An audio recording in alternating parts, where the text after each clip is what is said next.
Hello everyone, welcome to Camps Club. This side is Komal and we'll continue our chapter solution. In this video, we'll learn about the solutions of gases and liquids या फिर solubility of gases आप कह सकते हो. उस topic के बारे में आपने पढ़ना है कि गैसेस की solubility के बारे में आप डिस्कस करेंगे इस चैप्टर में. ठीक है, इस टॉपिक के अंदर देखो solubility हम डिस्कस करेंगे. यहाँ पे किसकी solubility की बात कर रहे हैं? Solubility of gases. देखो गैसेस की सॉल्युबिलिटी के बारे में हमें यहाँ पर डिस्कस करना है. तो टॉपिक को प्रोसीड करने से पहले आपको सबसे पहले ये पता होना चाहिए कि गैस सॉल्युबिलिटी का मीनिंग क्या होता है. तो देखो सॉल्युबिलिटी का मीनिंग क्या होता है, पहले एक बार डिक्टेट करते हैं, फिर देखो आपको मीनिंग बताती हूँ. सॉल्युबिलिटी का मीनिंग क्या होता है? सॉल्युबिलिटी का मीनिंग है amount of maximum amount of solute that is present in 1 gram. amount of solute amount of solute in gram amount of solute in gram dissolved in 1 liter volume of solvent or per unit volume of solvent. Dissolved in per unit volume of solvent to form saturated solution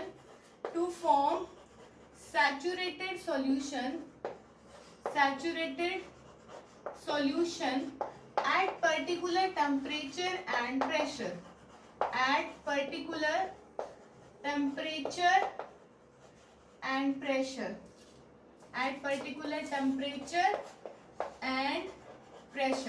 देखो इसका meaning क्या है, मैंने solubility का meaning लिखा. Solubility का meaning क्या है?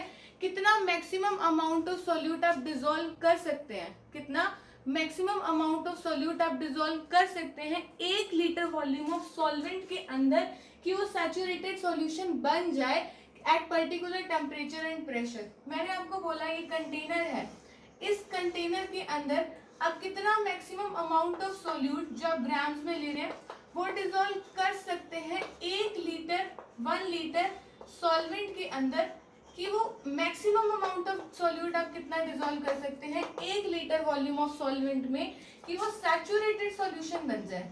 ठीक है, तो उसे कहा जाएगा कि वो सॉल्युबिलिटी है. कितना सोल्यूट आप maximum amount of solute dissolve कर सकते हैं 1 लीटर सॉल्वेंट में कि वो सैचुरेटेड सॉल्यूशन बन जाए, उसे कहा जाता है सॉल्युबिलिटी. इतना क्लियर हुआ?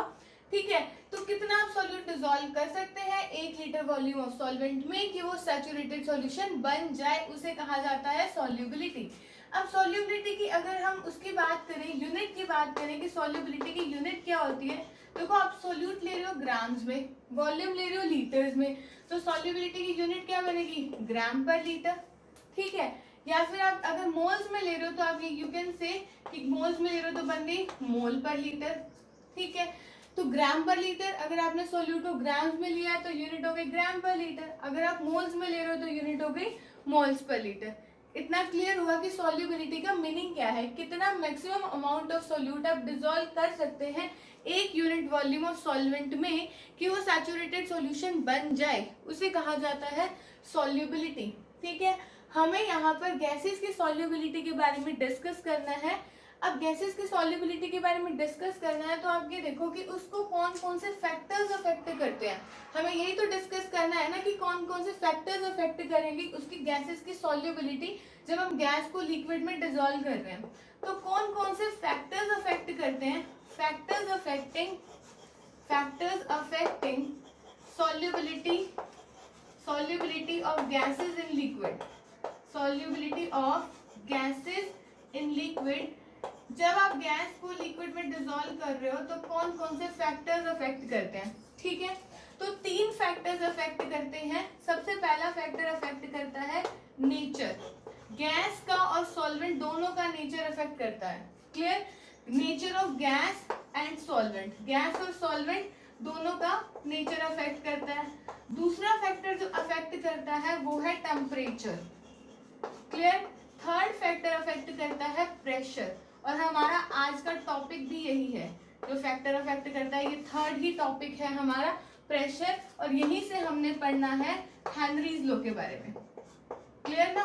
इसी टर्म के बारे में हम आगे डिस्कस करेंगे, हेनरीज लॉ के बारे में, और यही फैक्टर्स मेन है हमारा आगे पढ़ने के लिए, हेनरीज लॉ। इतना क्लियर हो गया? चलो अब स्टार्ट करते हैं वन बाय वन, इसी इफेक्ट को पढ़ना है one by one, nature of gas and solvent, temperature and pressure. Start करते हैं वन बाय वन। चलो फिर अब स्टार्ट करते हैं। हमारे फैक्टर्स अफेक्टिंग थे, फैक्टर अफेक्टिंग से फर्स्ट फैक्टर कौन सा अफेक्ट कर रहा था? Nature of gas and solvent. Nature of gas and solvent. देखो फैक्टर्स अफेक्टिंग में फर्स्ट फैक्टर है हमारा nature of gas and solvent. Clear इतना? Nature of gas and solvent, gas और सॉल्वेंट दोनों का नेचर किस तरह से अफेक्ट करता है। देखो आपको पता है जनरली ऐसा बोला जाता है जो गैसेस इजीली लिक्विफाई होती हैं वो जल्दी से उस सॉल्वेंट में इजीली सॉल्युबल हो जाती हैं, ऐसा कहा जाता है। देखो अब देखो सबसे पहले अगर हम बात करें कि कोई भी गैस उस लिक्विड में उस सॉल्वेंट में सॉल्युबल है या नहीं, कौन सा नेचर उस चीज को अफेक्ट करता है, तो देखो आपने चीज पढ़ी होगी, एक कॉन्सेप्ट आपने पढ़े होंगे कि पोलर चीज जो है पोलर में डिसॉल्व करती है, नॉन पोलर में डिसॉल्व करती है। आपने ऐसे किया है कि पोलर में डिसॉल्व करता है और नॉन पोलर में डिसॉल्व करता है। तो आपको ये बात पता है कि polar dissolve in polar solvent और नॉन पोलर किस में डिसॉल्व करता है? नॉन पोलर सॉल्वेंट में। ऐसा आपने किया है ना कि polar dissolves in polar and non polar dissolves in non polar. अब देखो जैसे लाइक डिसॉल्व्स लाइक, अगर आप बोले इसी तरह से हम एक एग्जांपल लेते हैं। लेट्स से आपने कहा HCl है, लेट्स से आपने बोला HCl है, HCl जो है वो वाटर में इजीली सॉल्युबल है, HCl जो है वाटर में इजीली सॉल्युबल है। इसी तरह से आपने कहा अमोनिया है, अमोनिया वाटर में इजीली सॉल्युबल है। क्यों HCl जो है वाटर में इजीली सॉल्युबल क्यों है? देखो HCl H positive Cl negative, Cl highly electronegative atom है तो क्लोरीन के ऊपर माइनस का चार्ज आया। इसी तरह से आप वाटर बनाओगे तो आपको पता है यहाँ पर वाटर के ऊपर क्या होता है, यहाँ डेल्टा नेगेटिव यहाँ डेल्टा पॉजिटिव। क्लियर इतनी बात? यहाँ पर क्या है, इसके बीच में फोर्स ऑफ अट्रैक्शन होती है जिसकी वजह से HCl जो होता है वाटर में इजीली सॉल्युबल हो जाता है। Because of force of attraction HCl जो है वाटर में इजीली सॉल्युबल हो जाता है। इसी तरह से अमोनिया है वो भी वाटर में इजीली सॉल्युबल है because of polar dissolves in polar solvent. इतना क्लियर हुआ? अगर मैं दूसरी तरफ इसका एग्जांपल लूं या फिर ऐसा मान लो NaCl है, NaCl भी इजीली सॉल्युबल है वाटर में क्योंकि ये भी पोलर वाटर भी polar dissolves in polar solvent तो दे आर इजीली सॉल्युबल। और आप किसी और चीज का एग्जांपल लो, मान लो आपने बोला CCl4 है, कार्बन टेट्राक्लोराइड, तो ये किसमें सॉल्युबल है? बेंजीन में। ठीक है, किसमें सॉल्युबल है? बेंजीन में, क्योंकि ये नॉन पोलर है, ये नॉन पोलर सॉल्वेंट में इजीली सॉल्युबल होगा। इसी तरह से ऑक्सीजन है, नाइट्रोजन है, हाइड्रोजन गैसेस है, वो भी किसमें सॉल्युबल होती हैं? इथाइल अल्कोहल में इजीली सॉल्युबल होती है पानी की बजाय, क्योंकि these gases are non polar और नॉन पोलर चीज नॉन पोलर में सॉल्युबल होगी तो नॉन पोलर सॉल्वेंट में इजीली सॉल्युबल होती है। तो कहने का कंक्लूजन क्या है? Like dissolve like, polar dissolves in polar solvent, non polar dissolves in non polar solvent. HCl है पानी में इजीली सोल्यूबल हुआ, वाई वाटर में इजीली सोल्यूबल हुआ क्योंकि फोर्स ऑफ अट्रैक्शन इसमें बनी जिसकी वजह से HCl जो है पानी में इजीली सोल्यूबल हो गया। इसी तरह से अमोनिया है वो भी पानी में इजीली सोल्यूबल होता है, NaCl है वाटर में इजीली सोल्यूबल होता है, CCl4 ऑक्सीजन नाइट्रोजन ये सारी चीजें इजीली सोल्यूबल नहीं होती हैं, these are soluble in ethyl alcohol, non polar solvent में इजीली सोल्यूबल है ये सब चीजें। तो नेचर, गैस का नेचर और सॉल्वेंट का नेचर दोनों का नेचर अफेक्ट करेगा, मीन सॉल्यूट और सॉल्वेंट दोनों का नेचर अफेक्ट करता है अगर हम सॉल्युबिलिटी के बारे में डिस्कस करते हैं तो। ठीक है, सेकेंड फैक्टर जो हमारा अफेक्ट करता है वो है टेम्परेचर। ठीक है, टेम्परेचर अफेक्ट करता है। अब देखो टेम्परेचर किस तरह से अफेक्ट करता है, आपको जनरल से अगर हम बात करें टेम्परेचर और सॉल्युबिलिटी के लिए, आपको पता है कि टेम्परेचर इंक्रीज करने से सॉल्युबिलिटी डिक्रीज होगी। देखो नहीं तो आप इस तरह से सोचो कि टेम्परेचर की इंक्रीज करने से सॉल्युबिलिटी किस तरह से डिक्रीज होगी। आप नॉर्मल सी बात करते हैं, आपने टेम्परेचर को इंक्रीज करा, अगर आप टेम्परेचर को इंक्रीज कर रहे हो आपकी जो गैस है वो उस गैस को सॉल्वेंट में डिसॉल्व होना है ना, आप उस गैस को, आपका पर्पस क्या है, आप उस गैस को सॉल्वेंट में डिसॉल्व कराना चाहते हो, सॉल्युबल कराना चाहते हो उस गैस को सॉल्वेंट में। अगर आप नीचे से टेम्परेचर ही इंक्रीज कर दोगे, अगर आप नीचे से टेम्परेचर ही इंक्रीज कर दोगे तो ये गैस क्या इस सॉल्वेंट में इजीली सॉल्यूबल होगी? नहीं। ये तो गैस टेम्परेचर की इंक्रीज करने से गैस तो खुद ही बाहर निकल कर चली जाएगी। गैस उस सॉल्वेंट में आसानी से सॉल्यूबल कैसे होगी? वो तो सॉल्यूबल नहीं हो पाएगी ना, उसकी सॉल्युबिलिटी तो डिक्रीज होगी। इसका मतलब टेम्परेचर के इंक्रीज करने से सॉल्युबिलिटी डिक्रीज हो रही है। अगर आपको सॉल्युबिलिटी, गैस की सॉल्युबिलिटी को लिक्विड में इंक्रीज करना है तो आपको टेम्परेचर क्या रखना पड़ेगा? कम रखना पड़ेगा। टेम्परेचर आपका लो होगा तभी उस गैस की सॉल्युबिलिटी लिक्विड में इंक्रीज होगी। इतनी बात क्लियर हुई कि अगर आप उस गैस की सॉल्युबिलिटी को लिक्विड में इंक्रीज करना है तो आपको क्या करना पड़ेगा? टेम्परेचर को कम रखना पड़ेगा, तभी गैस की सॉल्युबिलिटी लिक्विड में इंक्रीज होगी। इतनी बात क्लियर हुई? चाहे आप इसको ऐसा भी समझ सकते हैं, देखो गैस को आपने उस सॉल्वेंट में डिसॉल्व करा, ठीक है, तो सॉल्यूशन बना और आपको पता है डिसोल्यूशन करते हो, dissolution is exothermic process. Dissolution क्या है? Exothermic process. एक्सोथर्मिक प्रोसेस है तो एनर्जी क्या होती है? रिलीज होती है, एनर्जी रिलीज होती है एक्सोथर्मिक प्रोसेस में। तो डेल्टा एच की वैल्यू क्या होगी? नेगेटिव होगी। डेल्टा एच क्या होगा? नेगेटिव। और आपकी गैस जब सॉल्वेंट में डिसॉल्व होकर सॉल्यूशन बना है तो उस तरह से एंट्रोपी क्या है आपकी? रैंडमनेस क्या हो रही है? डिक्रीज हो रही है। गैस की हम क्या कहते हैं? एंट्रोपी फैक्टर क्या देखता है? रैंडमनेस देखता है ना। तो गैस की रैंडमनेस सबसे ज्यादा होती है, उसके बाद लिक्विड की, उसके बाद सबसे लास्ट में किसकी होती है? सॉलिड की। तो हमने क्या कह रहे हैं कि आप गैस को किसी सॉल्वेंट में डिसॉल्व कर रहे हो, सॉल्यूशन बन रहा है और एनर्जी बाहर निकल रही है। एनर्जी बाहर निकल रही है, डिसोल्यूशन क्या होता है? एक्सोथर्मिक प्रोसेस होती है। तो डेल्टा एच की वैल्यू क्या आ गई? नेगेटिव हो गई। और डेल्टा एस क्या है? एंट्रोपी फैक्टर होता है। हमने क्या बताया? एंट्रोपी किसके लिए सबसे ज्यादा होती है? एंट्रोपी रेंडमनेस गैस की सबसे ज्यादा, देन लिक्विड, और सब सॉलिड की क्या होती है? सबसे कम हो गई। जब गैस को आपने किसी सॉल्वेंट में डिसॉल्व करा है तो सॉल्यूशन बना, सॉल्यूशन बनने से क्या हो गया? उसकी रेंडमनेस क्या हो गई? डिक्रीज हो गई। रेंडमनेस डिक्रीज होगी मतलब क्या होगी? नेगेटिव डिक्रीज हो गई। मैंने लिख दिया रेंडमनेस डिक्रीज हो गई।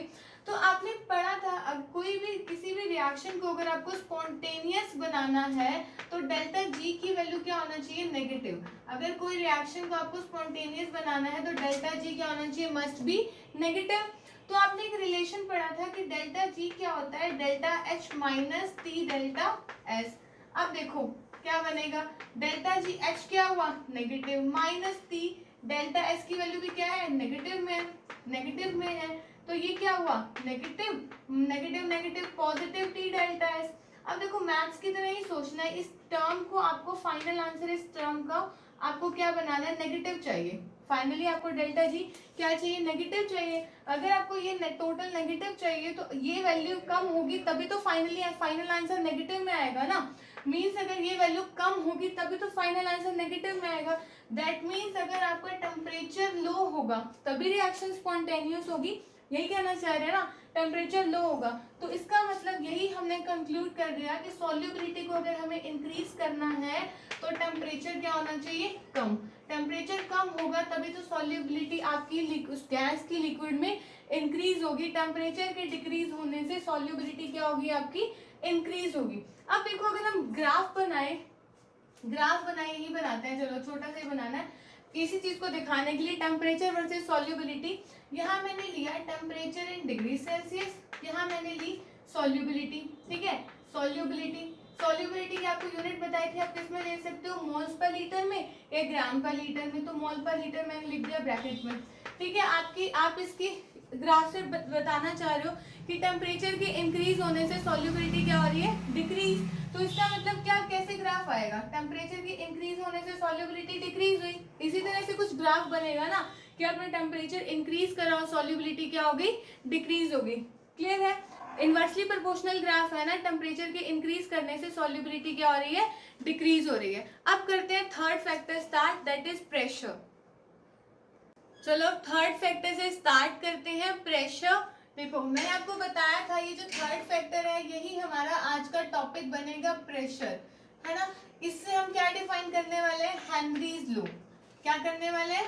Henry's law. देखो हेनरीज लॉ यही आज का टॉपिक है, बेसिकली यही पढ़ना है हमने। हेनरीज लॉ क्या कहता है? देखो हेनरीज लॉ कहता है कि आपको गैस की सॉल्युबिलिटी को लिक्विड के अंदर डालने के लिए बताता है ना कि गैस की सॉल्युबिलिटी लिक्विड में किस तरह से होगी। तो देखो हेनरीज लॉ ने क्या बोला, solubility of gas in liquid, solubility of gas in liquid is directly proportional to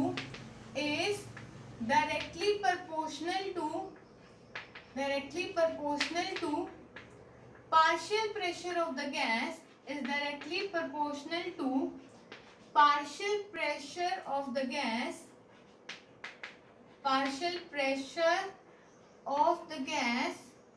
above the liquid surface, of the gas above the liquid surface. अब देखो इसने ये चीज क्या बोली, हेनरीज ने ये क्या कहा, ठीक है, देखो क्या बोला उसने, गैस की सॉल्युबिलिटी, जो solubility of gases in liquid वो किसके डायरेक्टली प्रोपोर्शनल है, partial pressure of the gas above the liquid surface, gas का partial pressure above the liquid surface. देखो कहने का मतलब है आपको अगर गैस की सॉल्युबिलिटी लिक्विड में इंक्रीज करनी है वो किसके डायरेक्टली प्रोपोर्शनल होगा, कि गैस कितना पार्शियल प्रेशर लगा रही है उस लिक्विड के ऊपर, जितना गैस उस लिक्विड के ऊपर अपना पार्शियल प्रेशर लगाएगी उतनी ही गैस की सॉल्युबिलिटी लिक्विड में इंक्रीज होगी। इतना क्लियर हुआ, मतलब प्रेशर के इंक्रीज करने से सॉल्युबिलिटी गैस की लिक्विड में इंक्रीज होगी। लेट्स से अगर आप इसको इस चीज से भी क्लियर कर सकते हो, मैंने बोला आपके पास एक कंटेनर है, ठीक है, इस कंटेनर में आपके पास यहाँ पर सारा का सारा लिक्विड है और यहाँ पे जो है गैस के पार्टिकल्स पड़े हैं, ठीक है, गैस के पार्टिकल्स पड़े हैं, इसके ऊपर आपने वेट लगाया W1, ठीक है, इसी तरह से आपने इस तरह से यहाँ पर एक कंटेनर है आपके पास, नीचे सारे के सारे लिक्विड के सरफेस है, लिक्विड है, ऊपर क्या हो गया, गैस के मॉलिक्यूल्स पड़े हैं इस लिक्विड के सरफेस के ऊपर, आपने इसके ऊपर लेट से वेट लगाया W1 और W2 वेट रख दिया इसके ऊपर दोनों, ठीक है, तो आपने वेट यहाँ पर इंक्रीज किया, वेट के इंक्रीज करने से गैस की सॉल्युबिलिटी लिक्विड में क्या हो गई, इंक्रीज हो गई, प्रेशर के इंक्रीज करने से गैस की सॉल्युबिलिटी लिक्विड में क्या होगी, इंक्रीज होगी। नॉर्मल सी बात समझ में आई कि प्रेशर इंक्रीज करोगे तो गैस की सॉल्युबिलिटी लिक्विड में क्या होगी, इंक्रीज होगी। तो यही बात हेनरीज ने यहाँ मैंने डेफिनेशन में लिखी है कि प्रेशर के इंक्रीज करने से सॉल्युबिलिटी इंक्रीज हो रही है। ठीक होगी इतनी बात। अब देखो क्या बोला है मैंने, partial pressure of the gas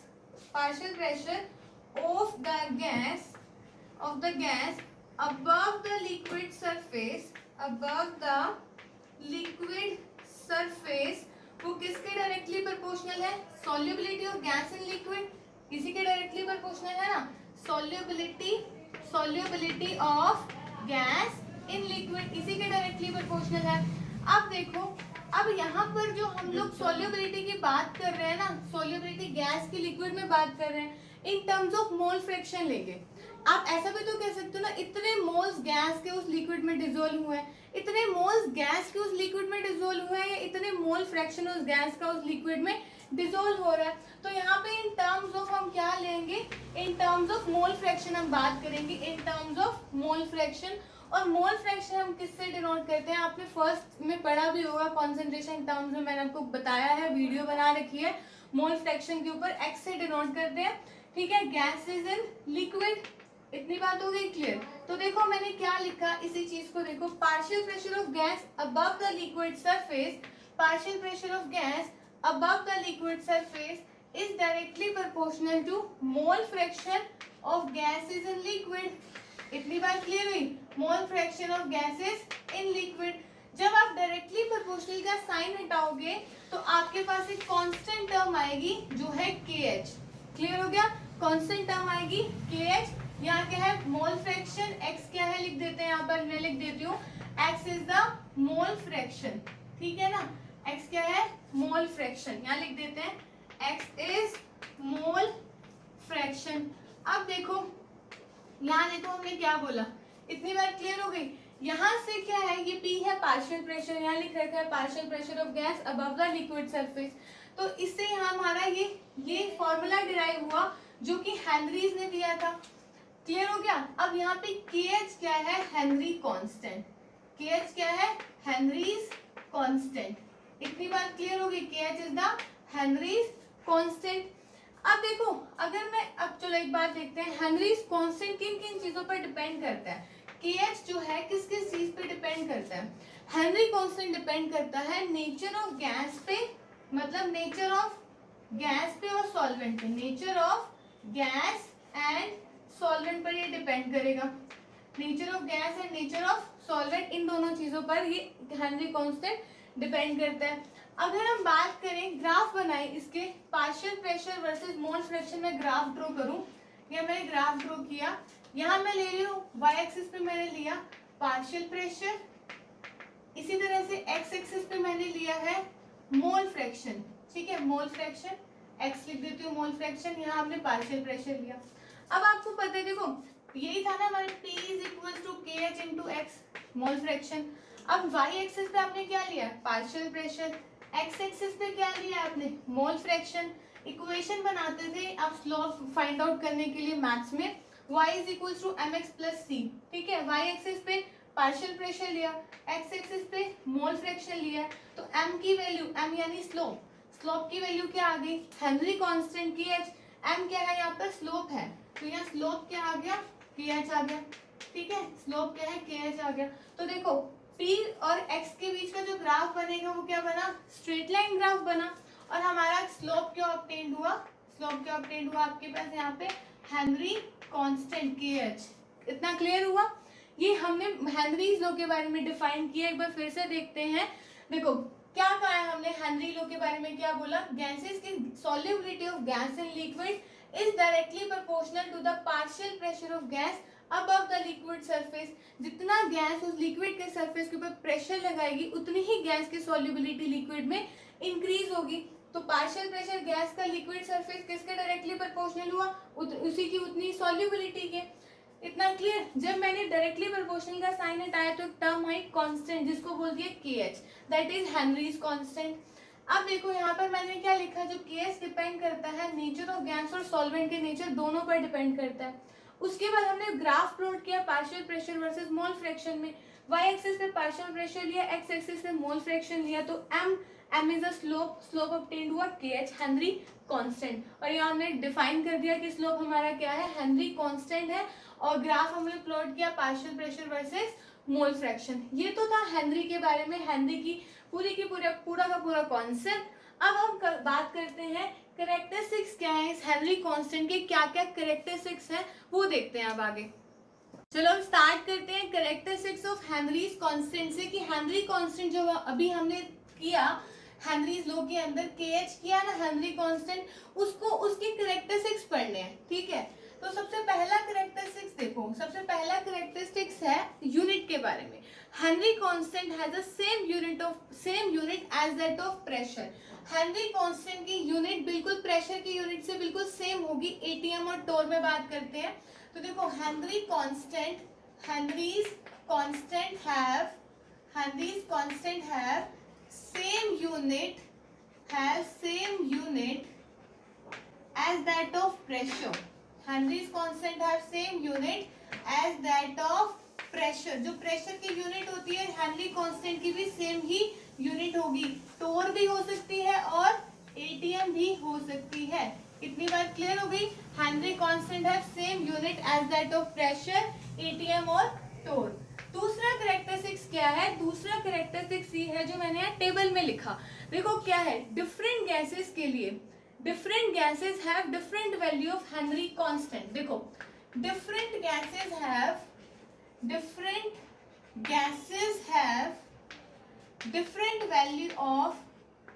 different value of Henry constant, different value of Henry constant in same solvent। देखो मैंने क्या लिखा है, हेनरी कांस्टेंट की वैल्यू डिफरेंट गैसेस के लिए डिफरेंट होगी अगर हम सेम सॉल्वेंट की बात करते हैं। तो ये देखो मैंने यहाँ तक जो डाटा लिखा है, मैंने क्या लिखा, value of Henry constant for common gases in water, ठीक है। अलग अलग गैसेस का कॉमन सॉल्वेंट इन वाटर अलग। देखो कॉमन यहाँ पे क्या है, गैसेस क्या है और उसकी टेम्परेचर देखो 293 टेम्परेचर पर अलग अलग गैसेस के लिए हेनरी कांस्टेंट की वैल्यू क्या है, अलग अलग है। तो देखो डिफरेंट गैसेस के लिए डिफरेंट वैल्यू होगी KH की। अगर हमने कॉमन सॉल्वेंट यहाँ पे सबका वाटर के अंदर ही एज ए सॉल्वेंट वाटर ही हमने यहाँ लिया है, तो हेनरी कांस्टेंट की वैल्यू जो है अलग अलग है। इतनी बात समझ में? सेम कॉमन सॉल्वेंट में हेनरी कांस्टेंट की वैल्यू अलग अलग है। तीसरा पॉइंट कहाँ से लिया? देखो तीसरा पॉइंट देखो, डिफरेंट सॉल्वेंट में वाटर की हाइड्रोजन की वैल्यू वाटर के सॉल्वेंट में इतनी है, सेम हाइड्रोजन की वैल्यू बेंजीन सॉल्वेंट में इतनी है।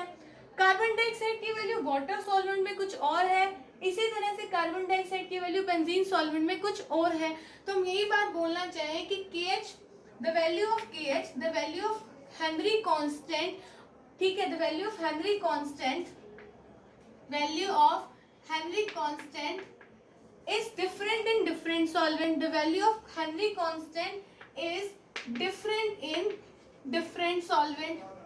Is different. The value of Henry constant is different in different solvent. Different solvent में Henry constant की वैल्यू क्या होगी? अलग अलग होगी। एंड वैल्यू क्या होगा? टेम्परेचर के इंक्रीज होने से, एक बात बताऊं, टेम्परेचर के इंक्रीज होने से हेनरी कांस्टेंट की वैल्यू इंक्रीज होगी। ठीक है, तो लिख देते हैं यहाँ पर, the value of Henry constant is different in different solvent but increases with increase of temperature, but increases with increase in temperature, but increases with increase in temperature, with increase in temperature। देखो इतनी बात clear होगी। अगला point क्या कहता है? Fourth point जो कहता है, फोर्थ पॉइंट ये कहता है कि हेनरी कांस्टेंट की वैल्यू अगर ज्यादा है तो उसकी सॉल्युबिलिटी कम है। ठीक है, हेनरी कांस्टेंट की वैल्यू ज्यादा तो उसकी सॉल्युबिलिटी कम। The higher value of KH, higher value of KH, lower will be its solubility, lower will be its solubility। मतलब हेनरी कांस्टेंट की वैल्यू ज्यादा होगी तो उसकी सॉल्युबिलिटी क्या होगी? कम होगी। ठीक होगी इतनी बार? हेनरी कांस्टेंट की वैल्यू ज्यादा तो उसकी सॉल्युबिलिटी कम। हमने क्या किया था? P is equal to KH into X, ऐसा ही किया था ना। तो यहाँ से क्या निकला? X is equal to P upon KH। मतलब जिसकी हेनरी कांस्टेंट की वैल्यू ज्यादा उसकी सॉल्युबिलिटी कम। इतनी बात क्लियर? हेनरी कांस्टेंट की वैल्यू ज्यादा तो उसकी सॉल्युबिलिटी कम। मैं फिर से रिपीट कर देती हूँ कैरेक्टरिस्टिक्स। हमने हेनरी कांस्टेंट के क्या क्या कैरेक्टरिस्टिक्स की हैं। पहला कैरेक्टरिस्टिक्स है कि उसके यूनिट प्रेशर की यूनिट से बिल्कुल सेम होगी। ATM हो सकती है, टोर हो सकती है। डिफरेंट गैसेस के लिए सेम सॉल्वेंट में हेनरी कांस्टेंट की वैल्यू क्या है? डिफरेंट है। तीसरी बात मैंने क्या बोली? हेनरी कांस्टेंट की वैल्यू सेम गैस के लिए डिफरेंट सॉल्वेंट में भी डिफरेंट है। तो different, the value of KH is different in different solvent. KH की वैल्यू सेम गैस के लिए डिफरेंट सॉल्वेंट में डिफरेंट हो गई। इतनी बात हमने क्लियर, डाटा से हमने देखा। और लास्ट पॉइंट हमने क्या बोला है? हेनरी कांस्टेंट की वैल्यू अगर ज्यादा होगी तो उसकी सॉल्युबिलिटी कम होगी। हेनरी कांस्टेंट की वैल्यू ज्यादा तो उसकी सॉल्युबिलिटी कम। देखो यहाँ पर अगर मैं बोलूं, यहाँ पे हेनरी कांस्टेंट की वैल्यू सबसे ज्यादा है तो इसकी सॉल्युबिलिटी क्या होगी? सबसे कम होगी। ये हेनरी कांस्टेंट की वैल्यू सबसे कम है तो इसकी सॉल्युबिलिटी क्या होगी? सबसे ज्यादा। अगर आप इसको कंपैरिजन करना चाहो तो ऐसा देख सकते हो, ये हेनरी कांस्टेंट की वैल्यू सबसे ज्यादा है तो ये सॉल्युबिलिटी सबसे कम है, दैट मींस ये इनसॉल्युबल हुआ। ये इसके कंपैरिजन और सॉल्युबल होगा, ये इसके कंपैरिजन और सॉल्युबल होगा। यहाँ हेनरी कांस्टेंट की वैल्यू सबसे कम है तो ये क्या होगा? सबसे ज्यादा सॉल्युबल होगा। ठीक है, ये सबसे इंपॉर्टेंट पॉइंट है हमारा हेनरीज कैरेक्टरिस्टिक्स के सबसे इंपॉर्टेंट पॉइंट थे। हमने ये जो डिस्कस कर रहे हैं ध्यान से देखना है इस चीज को। ठीक है, अब हम जो है आगे प्रोसीड करते हैं इसी टॉपिक में। देखो अब आगे स्टार्ट करते हैं। जो हमने पढ़ा उसी के ऊपर ये क्वेश्चन है। देखो क्या है question? If N2 gas is bubbled through water at 293 Kelvin, how many millimoles of nitrogen gas would be dissolved in 1 liter of water? आपके पास पार्शियल प्रेशर दे रखा है 0.987, हेनरी लॉ कांस्टेंट दे रखा है।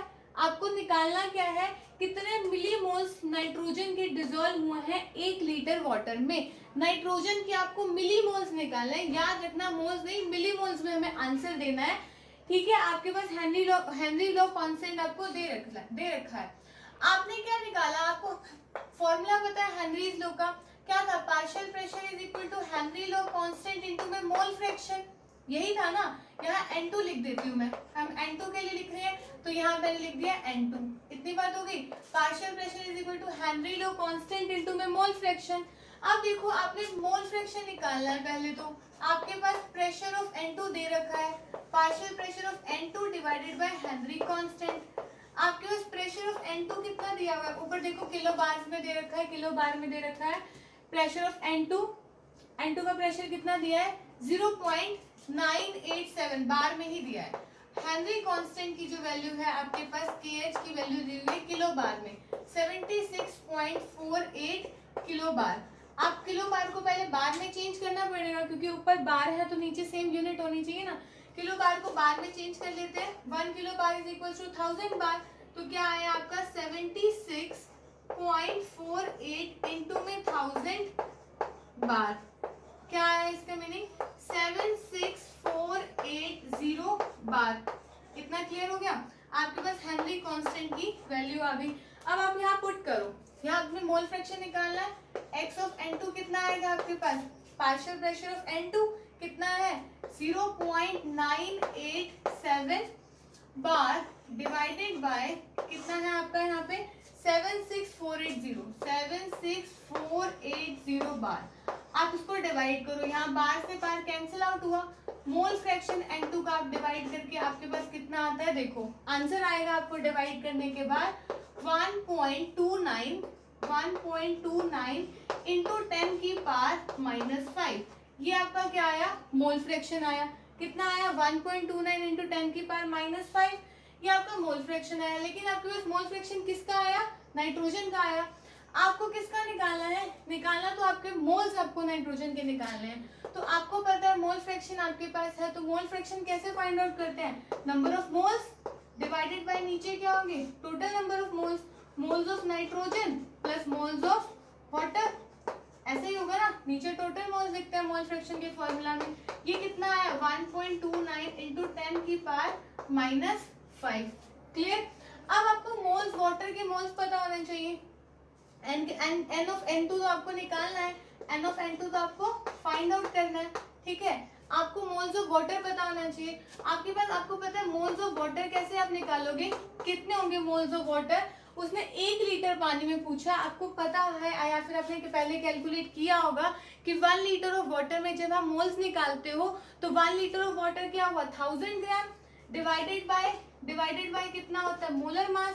1 litre of water 1000 gram divided by molar mass 18, तो आपके पास moles आएंगे 55.55 moles आए आपके पास यहाँ पर वाटर के।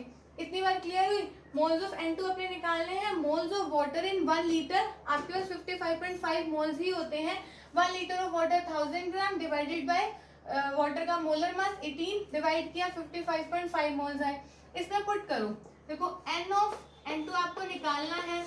नीचे क्या है, N ऑफ N2 प्लस कितना हुआ 55.55 और इक्वल्स टू में क्या है आपके पास 1.29 इंटू 10 की पावर -5। इतनी बात हो गई क्लियर। अब आप देखो 55 के कंपैरिजन में N of number of moles of N2 हम लोग ऐसा लिख सकते हैं कि 55 के कंपैरिजन में ये बिल्कुल नेग्लिजिबल है, ना के बराबर है, बहुत छोटे हैं। ऐसा लिख सकते हैं कि 55.5 मोल्स बहुत ज्यादा है N ऑफ N2, तो ये इसके जो मोल्स है इसके कंपैरिजन में इसके मोल्स क्या हो जाएंगे, नेग्लिजिबल हो जाएंगे। तो मैंने ऊपर क्या लिखा मोल्स ऑफ N2, नीचे क्या लिख दिया 55.55। ठीक है, N के मोल्स N2 के मोल्स उसके कंपैरिजन में इस कंपैरिजन में नेग्लिजिबल मान लिए। इक्वल्स टू क्या था 1.29 इंटू 10 की पावर -5। इतना बात हो गई क्लियर। ये आपने क्या निकाला यहाँ तक, number of moles of N2। अब आप इसको मल्टीप्लाई करो, मोल्स ऑफ N2 निकालना है आपको। क्या आया 1.29 इंटू 10 की पावर -5 इंटू में क्या हुआ 55.5। क्लियर इतनी बात। जब आप इसको सॉल्व करोगे आपके पास आंसर किस में आएगा, मोल्स ऑफ N2 आपके पास आंसर किस में आएगा, यहाँ पर मोल्स में आंसर आएगा। ठीक है, इसको सॉल्व करके देखते हैं आपके पास आंसर कितना आता है। देखो इसको सॉल्व करके आपके पास आंसर कितना आता है 71.595 इंटू 10 की पावर -5 मोल्स आए। क्लियर हो गया। आपके पास मोल्स ऑफ N2 कितना आया 71.595 इंटू 10 की पावर -5, ये क्या है आपके पास मोल्स आया। पर आप क्वेश्चन में समझो, आपके पास क्वेश्चन में क्या बोला हुआ है मिलीमोल्स निकालने हैं आपको, है ना 92 के आपको मिलीमोल्स निकालने हैं। तो आपको देखो 1 मिलीमोल क्या होगा, मिलीमोल्स को मोल्स को मिलीमोल्स में चेंज करना है ना, 10 की पावर -3 मोल्स होता है, ठीक है 10 की पावर -3 मोल्स होता है 1 मिलीमोल्स। तो आप इसको मोल्स को मिलीमोल्स में चेंज करो, मोल्स को जब आप मिलीमोल्स में चेंज करोगे देखो क्या होगा 5 9 10 की पावर -5 डिवाइड बाय 10 की पावर -3 मिली मोल, ठीक है एम मोल लिख रहे हैं दैट मीन्स मिली मोल। तो क्या आया 71.59 इंटू 10 की पावर -2, ठीक है 10 की पावर -2 मिली मोल, 10 की पावर -2 नीचे गया 2 जीरोस है, तो आपका आंसर यही, या फिर यहीं पे खत्म कर देते हैं, ये आपका 71.59 इंटू 10 की पावर -2 क्या हो गया मिली मोल्स हो गया। इतनी बात क्लियर हुई। ध्यान रखना हमने कैसा किया, कैसे किया partial pressure of N2 KH is equal to Henry multiply mole fraction. आपने क्या किया P is equal to KH into mole fraction, यहाँ से आपने मोल फ्रैक्शन निकाला N2 का, आपने फाइंड आउट किया। आपको करना क्या है, आपको नंबर ऑफ मोल्स निकालने हैं, मिली मोल्स निकालने हैं N2 के। तो मोल फ्रैक्शन क्या होता है, पहले आपने मोल फ्रैक्शन यहाँ से फाइंड आउट किया partial pressure of N2 by Henry constant, जिसकी वैल्यू आई आपकी ये, ठीक हो गई। फिर आपने यहाँ से क्या किया, मोल फ्रैक्शन क्या होता है number of moles by total number of moles, यहाँ से आपने निकाला वाटर के निकाले 1000 ग्राम बाय 18 ग्राम 55.5 मोल्स। यहाँ से आपने ऐसा मान लिया, कब मान लिया कि 55.5 बहुत ही ज्यादा है comparison to number of moles of N2, ऐसा अजम्पशन किया हमने, तो इसके कंपैरिजन में हमने इसको नेग्लिजिबल मान लिया। फिर हमारा ये इसके इक्वल आया 1.29 10 की पावर -5। आपने इसको सॉल्व किया तो आपके पास मोल्स ऑफ N2 निकले, N2 के मोल्स निकले 71.595, इसको आपको मिलीमोल्स में चेंज करना है, तो 1 मिलीमोल 10 की पावर -3 मोल्स के इक्वल होता है। आपने यहाँ सॉल्व किया, आपके पास आंसर आया मिलीमोल्स में कुछ ये वाला, ठीक हो गया इतनी बात। चलो फिर अब करते हैं एक बार नेक्स्ट क्वेश्चन, ताकि हेनरीज होके आपको क्वेश्चन रिवाइज हो जाए, कॉन्सेप्ट्स क्लियर हो जाए। नेक्स्ट क्वेश्चन करते हैं। देखो अब स्टार्ट करते हैं, हमारा नेक्स्ट क्वेश्चन क्या है, KH for carbon dioxide Henry constant की वैल्यू आपको गिवन है, आपको क्या निकालना है, calculate the mass of carbon dioxide dissolve in 500 ml soda. आपको निकालना है कि कितनी कार्बन डाइऑक्साइड डिसॉल्व है 500 ml सोडा वाटर के अंदर, आपको वो फाइंड आउट करना है। आपके पास हेनरी कांस्टेंट की वैल्यू गिवन है, इतना क्लियर हुआ। आपने हेनरी कांस्टेंट आपने किया P इज इक्वल टू क्या था Henry constant into mole fraction of gas in liquid, यही किया था ना हमने अभी डिराइव पूरा रिलेशन। तो देखो यहाँ से आपके पास प्रेशर आपके पास कितना गिवन है, देखना प्रेशर कितना गिवन है 2.5 atm गिवन है। हेनरी कांस्टेंट की वैल्यू KH की वैल्यू कितनी गिवन है 1.67 इंटू 10 की पावर 8 पास्कल गिवन है। ये एटीएम में है, ये पास्कल में है, हमें यूनिट कन्वर्जन करना पड़ेगा। आपको पता है 1 एटीएम किसके इक्वल होता है 1.013 इंटू 10 की पावर 5 पास्कल के इक्वल होता है, ठीक है। तो इस एटीएम को हम पास्कल में चेंज करते हैं, क्या हुआ 2.5 इंटू 1.013 इंटू 10 की पावर 5 क्या हो गया पास्कल। अब यूनिट में हमने चेंज कर लिया। अब देखो यहाँ से आप मोल फ्रैक्शन निकालो, ये क्या हुआ वैल्यूज पुट करते हैं 2.5 इंटू 1.013 इंटू 10 की पावर 5 पास्कल इक्वल्स टू क्या है हेनरी कांस्टेंट की वैल्यू 1.67 इंटू 10 की power 8 pascal into mole fraction of gas in liquid.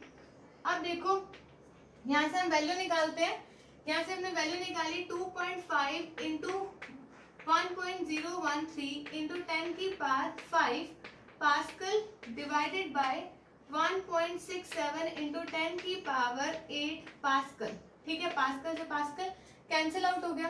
अब मोल फ्रैक्शन आपका गैस का लिक्विड में निकालना है, मतलब यहाँ पे कार्बन डाइऑक्साइड गैस की बात कर रहे हैं हम लोग, ठीक है। तो मोल फ्रैक्शन क्या होता था, जिसके मोल्स आपको निकालने थे divided by total moles.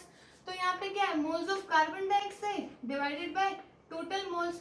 Total में क्या आएंगे, कार्बन डाइऑक्साइड के आएंगे प्लस वाटर के आएंगे, ऐसा ही तो है, कार्बन डाइऑक्साइड के आएंगे प्लस क्या हो जाएंगे, वाटर के हो जाएंगे। अब देखो जब आप इसको सॉल्व करते हैं, आपकी जो वैल्यू होगी, देखो यहाँ से हमने इसको सॉल्व किया, यहाँ से सॉल्व करने के बाद आपकी वैल्यू आती है, देखो यहाँ से number of moles of carbon dioxide by number of moles of carbon dioxide plus number of moles of water equals to, आप इसको सॉल्व करेंगे, ठीक है। सॉल्व करने के बाद आपके पास कुछ वैल्यू आएगी इस तरह से, किसमें आएगी, कुछ वैल्यू आएगी, ये देखो सॉल्व करने के बाद वैल्यू आती है 1.51 इंटू 10 की पावर -3। इतना क्लियर हुआ, आपको सॉल्व करने के बाद आपके पास वैल्यू आई 1.51 इंटू 10 की पावर -3। अब देखो यहाँ पे जैसे हमने पिछले क्वेश्चन में किया था, अभी लास्ट क्वेश्चन में हमने क्या किया, ये जो मोल फ्रैक्शन है देखो 10 की पावर -3, 1.51 10 की पावर -3 कितना ज्यादा स्मॉल है ना। इससे हम क्या समझ में पा रहे हैं कि कार्बन डाइऑक्साइड के जो मोल्स हैं वाटर में बहुत ही कम है। इससे क्या क्लियर हो रहा है, ऐसे लास्ट क्वेश्चन में भी क्या हुआ था, ऊपर जो हमारे मोल्स थे हमने 55.5 के कंपैरिजन में उस वाले को कम मान लिया था, क्योंकि ये जो हमारा मोल फ्रैक्शन आया है ये बहुत ही कम है। इससे हम क्या समझ पा रहे हैं कि कार्बन डाइऑक्साइड के मोल्स वाटर में जो डिसॉल्व है बहुत ही कम है, ठीक है। तो यहाँ से हम लोग ऐसा कर सकते हैं कि कार्बन, इससे हमें क्लियर भी हो गया कि कार्बन डाइऑक्साइड के मोल्स वाटर में बहुत ही कम डिसॉल्व है ना, मोल फ्रैक्शन वैल्यू बहुत ही कम आई है। तो हम यहाँ से हम ये बोल सकते हैं कि कार्बन डाइऑक्साइड को हम निग्लेक्ट कर दें वाटर के सामने, मोल्स ऑफ वाटर बहुत ज्यादा है, इतना क्लियर। तो ऊपर क्या लिखा, कार्बन डाइऑक्साइड के मोल्स, नीचे क्या निकले, वाटर के मोल्स, इक्वल्स टू क्या आया 1.51 इंटू 10 की पावर -3। कार्बन डाइऑक्साइड के मोल्स क्या होते हैं, given mass by molar mass, given mass W लिख देते हैं, मोलर मास 44 होता है कार्बन डाइऑक्साइड का, 12 मल्टीप्लाई 1, 16 2 जा 16 ऑक्सीजन का, 16 2 जा 32, 32 प्लस 12 क्या हुआ 44। नीचे इसी तरह से वाटर का देखो, वाटर के लिखते हैं given mass by molar mass, molar mass होता है आपके पास 18, ठीक है। यहाँ देखो आपके पास 500 ml सोडा दे रखा है, ठीक है, आपके पास 500 ml दिया है। अब आपको इतना ध्यान होगा 500 ml सोडा मीन्स, आपको पता है वाटर की डेंसिटी क्या होती है, वाटर की डेंसिटी हम क्या लेते हैं 1 ग्राम पर ml में लेते हैं। तो यहाँ पे क्या हुआ 500 ग्राम्स ml जो है 500 ग्राम्स के इक्वल हो गया, ऐसा ही मानते हैं ना। तो 500 ml किसके इक्वल हो गया 500 ग्राम्स के, आपने यहाँ रख दो, ठीक है। यहाँ पे क्या आया इज इक्वल टू दिस रखा 1.51 इंटू 10 की पावर -3, क्लियर। अब देखो तो W multiplied by 18 divided by 44 into 500 equals to 1.51 into 10 की पावर -3। यहाँ से आप W की वैल्यू फाइंड आउट करना, W को सॉल्व करके आंसर आता है 1.8 ग्राम, क्लियर। और ये हमारा ऑप्शन नंबर किस में है, सेकंड में। तो यहाँ से हमने फाइंड आउट कर लिया कि W कितना आया 1.8 ग्राम। देखो फिर से बताते हैं, यहाँ तक तो आपको क्लियर हो गया।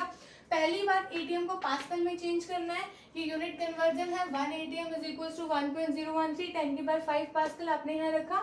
इसी तरह से आपने यहाँ से क्या निकाला मोल फ्रैक्शन, ठीक है, खोल दिया मैंने इसको, कार्बन डाइऑक्साइड के मोल्स प्लस वाटर के मोल्स।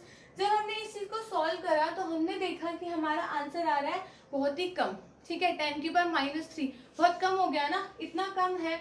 तो इसका मीनिंग क्या हुआ कि कार्बन डाइऑक्साइड के मोल्स वाटर में बहुत कम डिसॉल्व है, इसी वजह से हमारा आंसर इतना कम आ रहा है, नेगेटिव में 10 की पावर -3। तो हमने देखो कार्बन डाइऑक्साइड के मोल्स वाटर में बहुत कम है, तो इसके कंपैरिजन में मैंने मान लिया कि कार्बन डाइऑक्साइड के मोल्स वाटर में कम है, तो इसको निग्लेक्ट कर दिया। इसी तरह से ये क्वांटिटी बच गई, यहाँ से मोल्स निकाले given mass by molar mass, similarly यहाँ से निकाला 500 ml जो है 500 ग्राम्स की इक्वल हो गया, यहाँ हमने पुट किया और W की वैल्यू निकाली जो कि आया 1.8, क्लियर। ध्यान रखना है, ऐसे ही लास्ट क्वेश्चन में हमने किस तरह से हमारा जो आंसर था 1.29 10 की पावर -5 करके था, वो बहुत ही क्या था कम थी, नेगेटिव में वैल्यू 10 की पावर माइनस थी, इतनी कम थी कि हमने उसको 55 के कंपैरिजन में क्या मान लिया, नेग्लिजिबल है, क्योंकि हमारा मोल फ्रैक्शन, लास्ट क्वेश्चन की बात कर रही हूँ, इतना कम आया था ना 1.29 10 की पावर माइनस 5।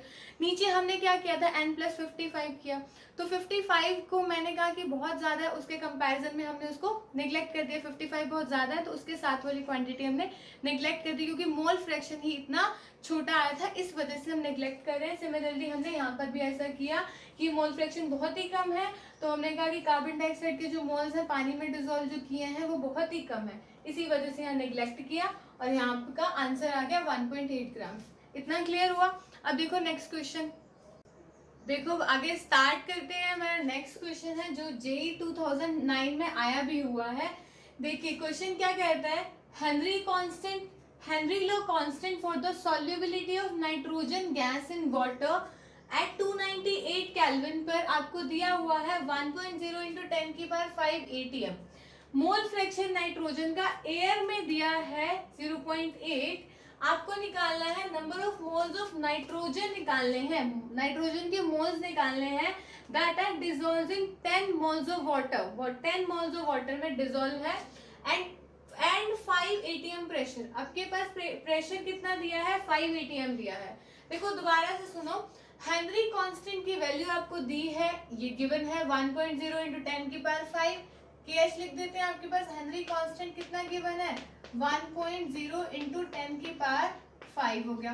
अब देखो आगे क्या है, उसने बोला, देखो उसने कहा है मोल fraction of nitrogen in air, air में नाइट्रोजन का मोल फ्रैक्शन आपको दिया है 0.8, मोल फ्रैक्शन आपको नाइट्रोजन का एयर में 0.8 दिया है। ध्यान रखना एयर की बात कर रहा है, एयर में मोल फ्रैक्शन नाइट्रोजन का कितना है 0.8। मैं बार बार इसी चीज पे फोकस क्यों कर रही हूँ, क्योंकि एयर में कह रहा है वो, ये मोल फ्रैक्शन एयर में नाइट्रोजन का एयर में दिया है उसने आपको 0.8।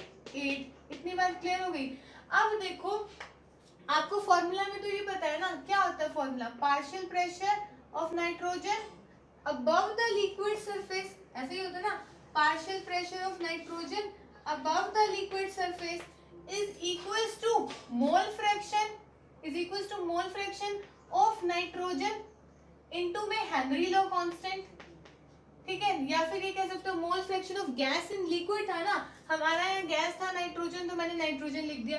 किसमें बोलता है, in liquid, in liquid, in water, यहाँ पे लिक्विड वाटर है, तो नाइट्रोजन का मोल फ्रैक्शन हमें यहाँ किस में रखना है, वाटर में रखना है। मोल fraction of nitrogen in liquid, ऐसे लिखा था ना हमने, क्या लिखते थे, partial pressure of gas above the liquid surface is equals to Henry constant into mole fraction of nitrogen in liquid, तो mole fraction of nitrogen in water यहाँ पर हमें तो यहाँ पे मोल फ्रैक्शन नाइट्रोजन का एयर में दिया है 0.8। ध्यान रखना कई लोग क्या करते हैं यहाँ पे इसी की वैल्यू रख देते हैं, पर हमें तो यहाँ पर वाटर में रखना है। यहाँ मोल फ्रैक्शन आपको एयर में दिया है 0.8, ध्यान रखना है। अब देखो आपको डाल्टन्स की थ्योरी से ध्यान है ना, partial pressure is equal to total pressure, into में क्या होता है, टोटल से टोटल लिख देते हैं, चलो partial pressure is equal to total pressure multiply mole fraction, कि एयर में ही बात कर रहे हैं हम लोग, ठीक है।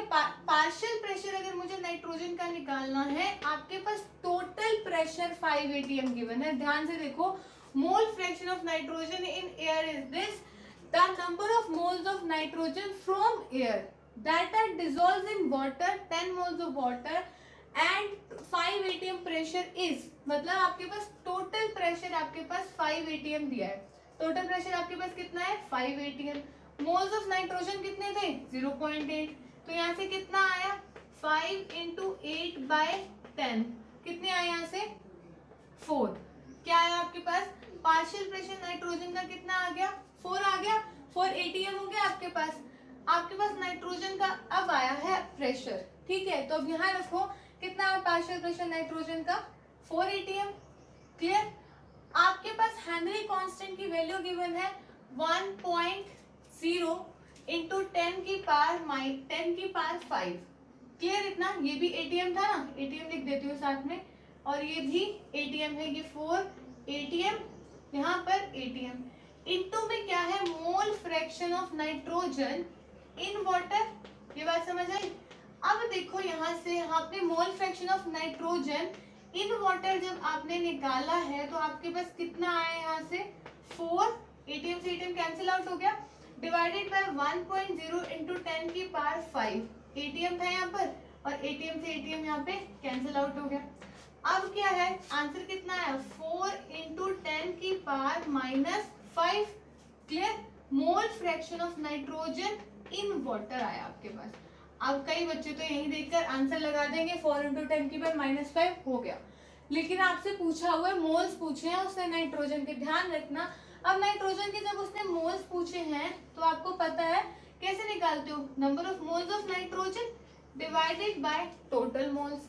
अब टोटल एयर में है तो एयर में यहाँ पर देखो नाइट्रोजन का है तो ऑक्सीजन भी होगा, ऐसा ही तो होता है, नाइट्रोजन भी प्रेजेंट है, ऑक्सीजन भी प्रेजेंट है, 1% से भी अब कुछ अमाउंट परसेंट में आपके पास कुछ अदर गैसेस भी प्रेजेंट है तो उसके मोल्स भी होंगे।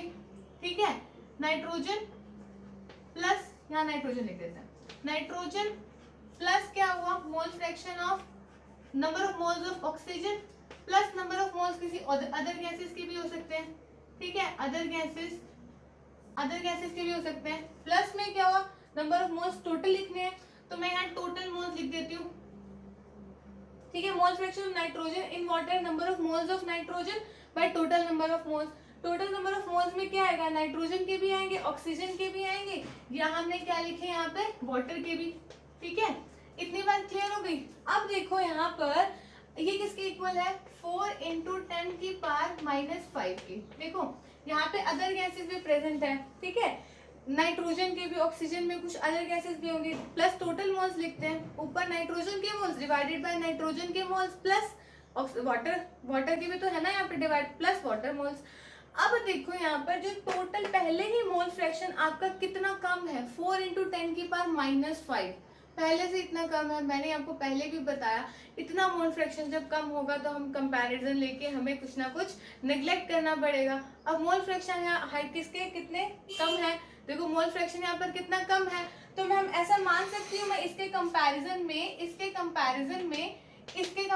में नाइट्रोजन के मोल्स वाटर के कंपैरिजन में बहुत कम है। अब जब नाइट्रोजन और ऑक्सीजन के मोल्स, जब नाइट्रोजन के कम है तो उस गैस के भी कम होंगे इन कंपैरिजन टू वाटर।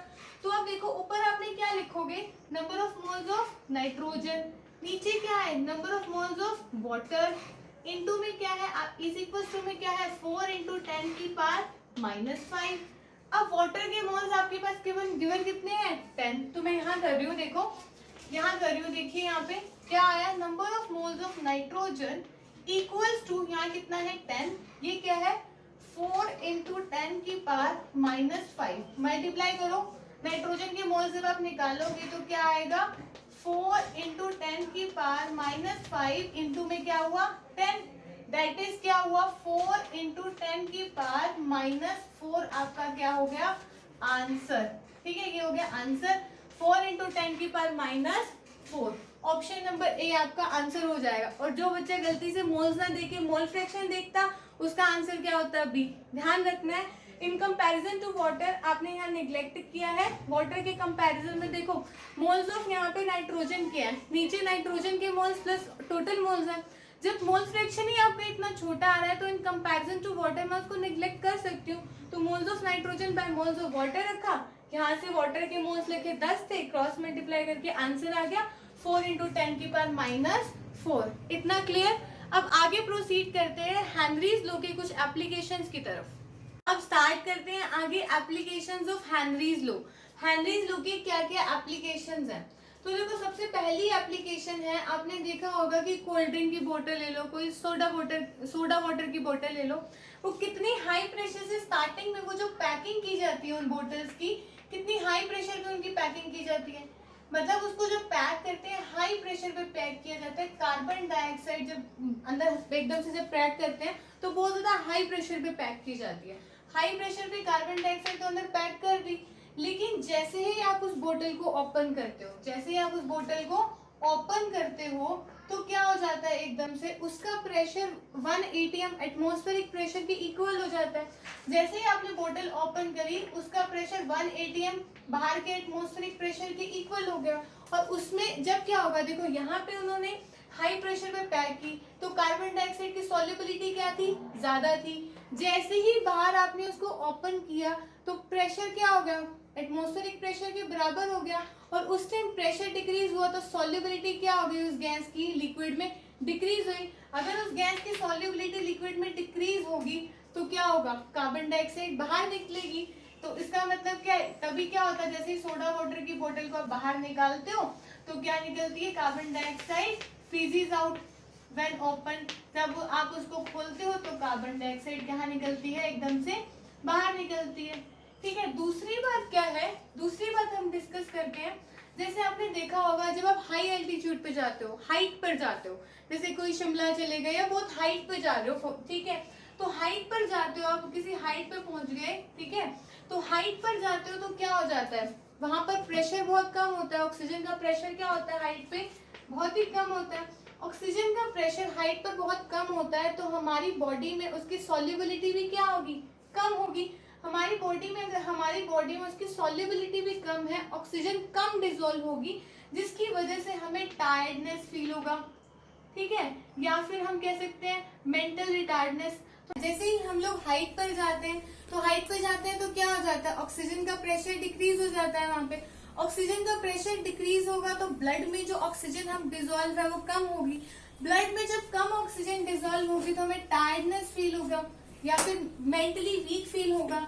इसी चीज को हम क्या बोलते हैं, एनॉक्सिया। एनॉक्सिया की बीमारी हो जाती है, मतलब कि ऑक्सीजन जब ब्लड में कम पहुंच रही है तो सॉल्युबिलिटी ब्लड में कम है तो we feel anoxia, tiredness feel होगी, वीक फील करते हैं। तीसरी एप्लीकेशन देखो कहाँ पर है, तीसरी एप्लीकेशन है स्कूबा डाइवर्स, ठीक है, जो लोग नीचे जाते हैं, ठीक है, स्कूबा डाइवर्स। अब देखो जैसे वो नीचे जाते हैं, ठीक है, इतने नीचे जा रहे हैं, नीचे जब जा रहे हैं तो वहां पे प्रेशर क्या है, बहुत ही हाई है, प्रेशर क्या है, बहुत ज्यादा हाई है। और प्रेशर जब वो आपको पता है नीचे सिलेंडर्स कैरी करके लेके जाते हैं और सिलेंडर्स हीलियम के साथ डाइल्यूटेड होते हैं, है ना, ऑक्सीजन प्लस हीलियम के साथ डाइल्यूटेड होते हैं ना सिलेंडर्स। नीचे बहुत हाई प्रेशर है, ठीक है, हाई प्रेशर है तो क्या होगा, बॉडी में ऑक्सीजन बहुत ज्यादा अमाउंट में डिसॉल्व होगी। हाई प्रेशर है तो सॉल्युबिलिटी ऑक्सीजन की हमारी बॉडी में बहुत ज्यादा होगी, ऑक्सीजन की, नाइट्रोजन की सॉल्युबिलिटी बहुत ही ज्यादा होगी उस टाइम ब्लड में, बॉडी में। लेकिन जैसे ही वो ऊपर आएंगे, मतलब उनका प्रेशर एटमॉस्फेरिक प्रेशर के बराबर होगा, तो फिर से वही काम, ऊपर आएंगे तो प्रेशर क्या हो गया, कम, प्रेशर कम तो सॉल्युबिलिटी कम होने लगेगी अब ब्लड में। तो जैसे ही ब्लड में सॉल्युबिलिटी कम होने लगी तो ऑक्सीजन नाइट्रोजन गैसेस बाहर निकलने लगेंगी, तो उसकी जिसकी वो ब्लड कैपिलरीज में आने फ्लो करने लगेंगी, ब्लड कैपिलरीज में आने लगेंगी, जिसकी वजह से क्या होगा, उनकी बॉडी में ब्लैंड्स आने लगेंगे। क्या ऑब्जर्व होगा, ब्लैंड्स ऑब्जर्व होंगे, ठीक है। तो दोबारा रिपीट करती हूँ, स्कूबा डाइवर्स है, नीचे गए, वहां बहुत ही ज्यादा हाई सॉल्युबिलिटी है। जैसे ही ऑक्सीजन नाइट्रोजन की सॉल्युबिलिटी हाई हो गई बॉडी में, ब्लड में, जैसे ही वो ऊपर आए तो वहां का क्या था, प्रेशर क्या हो गया, कम, प्रेशर कम तो ब्लड में ऑक्सीजन नाइट्रोजन की सॉल्युबिलिटी क्या हुई, कम हो गई। जब उनकी सॉल्युबिलिटी कम हुई तो ऑक्सीजन नाइट्रोजन गैस बबल्स बना के ब्लड कैपिलरीज में फ्लो करने लगी। ब्लड कैपिलरीज में जब वो फ्लो करने लगी तो ब्लैंड्स ऑब्जर्व होते हैं। क्या ऑब्जर्व होते हैं, ब्लैंड्स ऑब्जर्व होते हैं, ठीक है। तो ये सब चीजें हमारी, ये जो यहाँ पर ये सब चीजें हैं एप्लीकेशन का पार्ट, हेनरीज लॉ की एप्लीकेशन का पार्ट है। इतना क्लियर हो गया, तो यहाँ तक हमारा एप्लीकेशंस खत्म होती है। देखो आगे स्टार्ट करते हैं, जो लास्ट टॉपिक है हमारा, limitations of Henry's law. Limitations क्या कहती है हेनरीज लॉ की, Henry's law holds, Henry's law holds good